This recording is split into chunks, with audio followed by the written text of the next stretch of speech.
Hello everybody, I'm Olivier Schalm. I am the project coordinator of the Elgas project, and I will give an overview of a couple of observations that we did during our measuring campaigns. So we have, based on all these campaigns, we have three main questions where we need an answer. The first one is how reliable these sensors are. What is actually the indoor air quality on board of ships, and what determines this indoor air quality? Now, the first question about the reliability of sensors, again, there are a lot of questions that you can ask yourselves. Are the sensors producing a meaningful signal?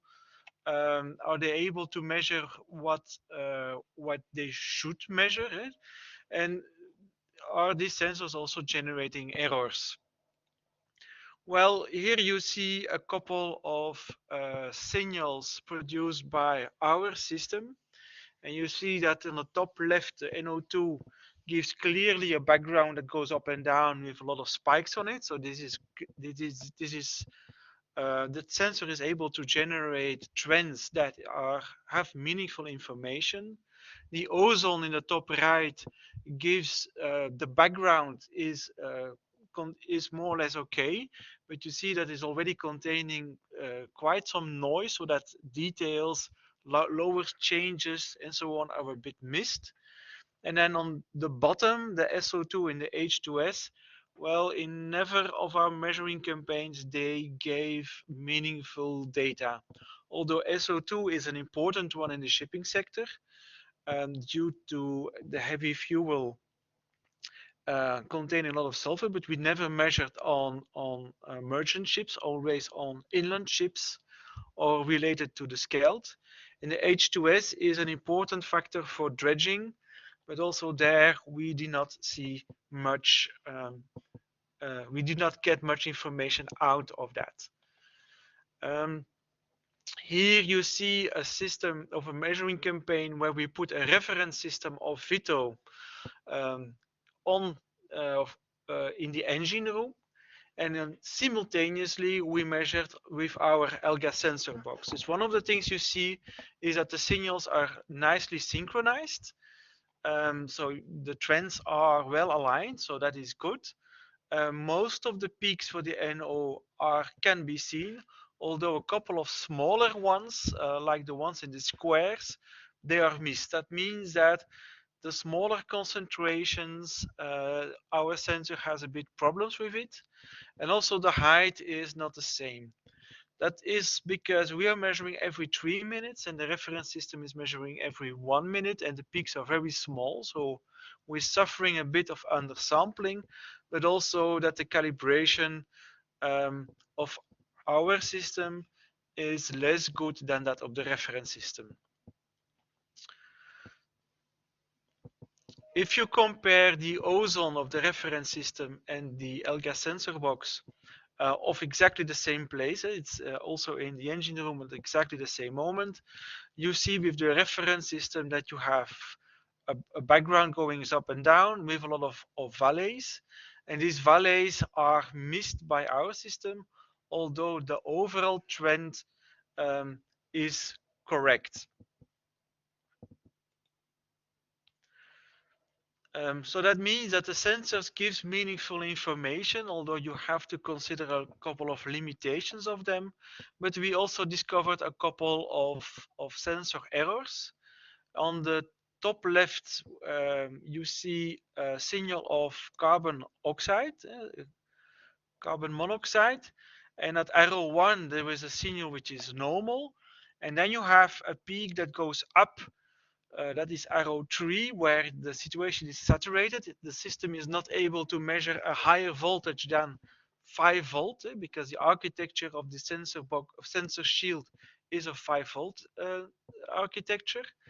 But the auxiliary signal, which is arrow 2, is also doing strange. It's going up and then it's going down to almost 0. And when the big peak, saturated peak, goes down, both signals are almost 0, and after a while it restores itself. So this is clearly, there are several problems. The CO can apparently go higher than the measuring range of the sensor. We didn't expect that in the beginning of the project. But it's also clear that there was interference of other gases disturbing the measurement. On the top right, you see a problem of undersampling. You see the second peak with a width of 6 minutes. You see with the reference system, which is in black, several dots. And our measurement, which is every 3 minutes, you see only one measurement of the peak. And you could think that this is a spike. And you can find techniques to remove these spikes to get it smoother, but actually it is a peak. It has a meaning. Then on the bottom, on the left side, you have cross sensitivity, which means that other gases are interfering with sensors. You see again, the blue one is the CO sensor, which is again topped off because of saturation. But you have the red one, it's the NO peak, generating a negative peak, which is a bit strange. And on the left side, you've got a VOC peak, and on the right side, you've got an H2S peak. Remember that I said that in the previous slide that H2S was not a sensor that is generating any of much trends. The detection limit is, the concentrations are too low. But if you've got interference of gases there, the sensor suddenly responds. And then finally, we also had one case where you had a huge interference by something with a lot of noise, and suddenly the noise is gone and the measurement goes on in a correct way. So the sensors they are lower cost sensors. They are not perfect. They are very nice because you do not need any kind of lab analysis and so on, but they are imperfect and we have to live with these imperfections. So in an overview, the CO is doing all by all quite well, except for the oversaturation, but that is not something that the sensor can really help. The NO2 is doing well. The NO is doing well, although the lower peaks, the smaller peaks, it was not really able to measure. The ozone, the trends was more or less okay, but the noise was higher and the small valleys could not be detected. And the SO2 and the H2S, well, these two sensors never really resulted in meaningful measurements. And then you've got particulate matter, so the smaller ones, they're doing well, but the PM10, there you have much higher noise and it's less good than the PM1 and the PM2.5. So that was in a nutshell the analysis of the sensors. If you go into the indoor air quality, well, again, we have a couple of questions that we have is how do the environmental parameters evolve over time? What are the most obvious features? And what is finally the indoor air quality? Well, here you see two examples. It's a situation that has been measured in exactly the same moment on the same ship, but one was in the engine room and the other one was in the wheelhouse. So in the engine room is again the one with the peaks, the same measuring that was done in parallel with the reference system. And I put there the thresholds of the non-occupational thresholds. So the legislation for non-occupational situation and occupational thresholds are different. That's different kinds of legislation. And you see for the non-occupational thresholds are quite low, while for the occupational thresholds, the limits are actually very high. So for an occupational context, both situations, the engine room and the wheelhouse, fulfill the legislation, and you can say that the situation is safe. If you would consider a non-occupational context, then the situation is a bit different. Then you can still say that most of the time the situation is fine, except for a couple of moments. That these two kinds of legislations makes it a bit difficult to say on how healthy it is, but this is what we have to deal with.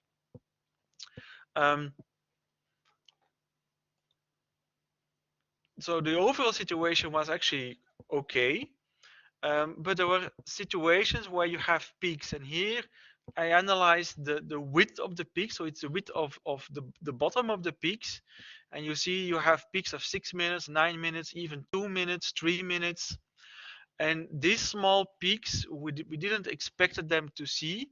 We thought that measuring every 3 minutes would be more than sufficient, because a ship is sufficiently slow that with every 3 minutes we would have almost all the details. That was apparently wrong.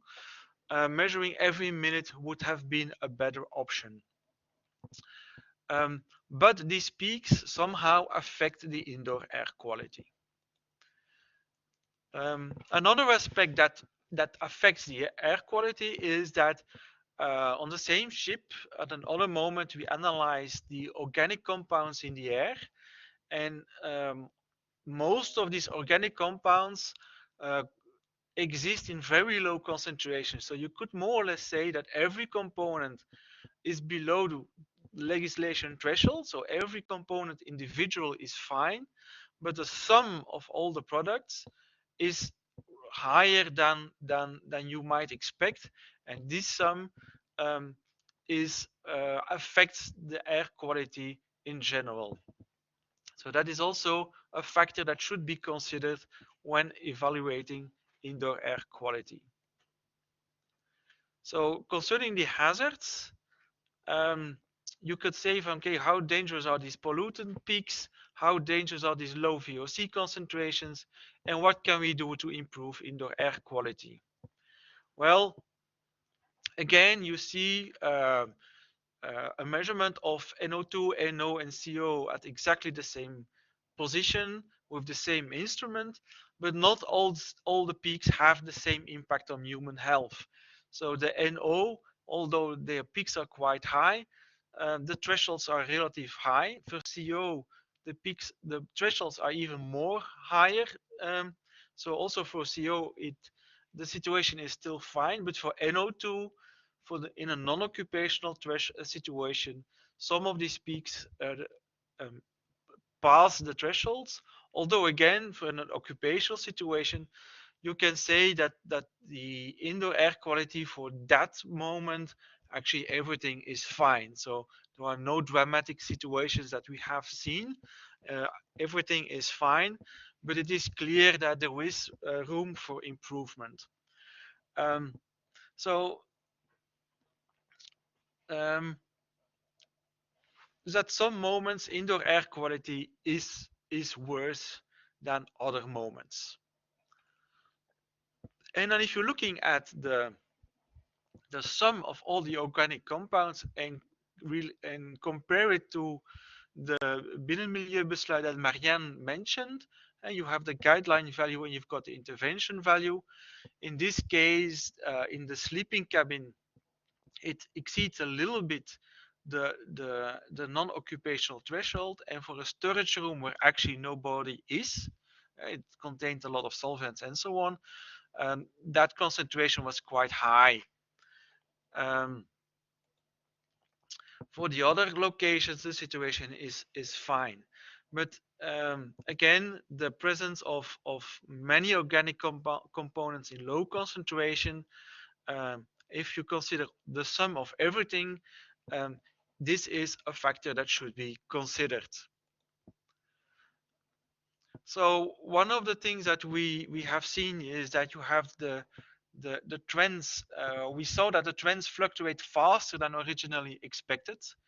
That the time scale of the speed and direction changes probably cannot explain all the peaks. So we think that there is something that fluctuates faster than that. So we think that the time scale of the engine dynamics is probably shorter. It is also possible that the meteorological conditions can also change faster than the time scale at which the ship itself changes as dynamics. But one of the questions that you can pose here is if it is possible to reduce exhaust gases by changing the dynamics of the engine and how the engine is used. The next thing that we have seen are the exhaust gases itself. So the ship produces exhaust gases. these exhaust gases can be introduced in the inlet ventilation and enter the room in quite a fast way. So this is a problem that we have seen on several occasions. We even did an experiment on a ship where the ship was it was wind still. The ship was the engines were off, and there was a small engine on deck that was switched on, and the exhaust gases of that small engine on deck was in a matter of minutes was already in the cabin. So the ventilation system can be a way where outdoor exhaust gases are able to enter in a room. So there are several ways to reduce that. We think that after treatment systems where this concentration of pollutants are dropping can also improve the indoor air quality. Um, in some cases, the exhaust gases have not the time to dilute in the outdoor air. When, for example, the distance between outlet of the exhaust gases and the wheelhouse, for example, is very close to each other. You can create several ventilation inlets and choose automatically the correct inlet. Even on ships where you can do that in a manual way, you do not feel often you do not feel if the air quality is bad or not, and people have no indication to change it. You can also have filters in the ventilation system itself. You can have carbon filters, for example, or in the last step, you can clean the indoor air itself by circulating the air indoor through a cleaning system. So there are several ways to solve that problem. Um, of course, you also have the outdoor environment itself. The pollution uh, from the environment affects the indoor air quality. If a ship is next to a bigger ship, for example, during a bunkering operation, that big ship can produce maybe so much pollution that it can enter the wheelhouse of that smaller ship.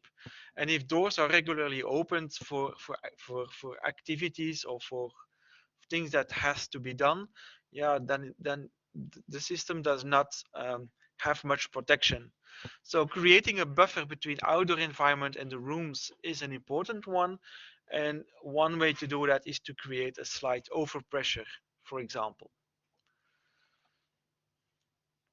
Okay, so this is the end of my presentation.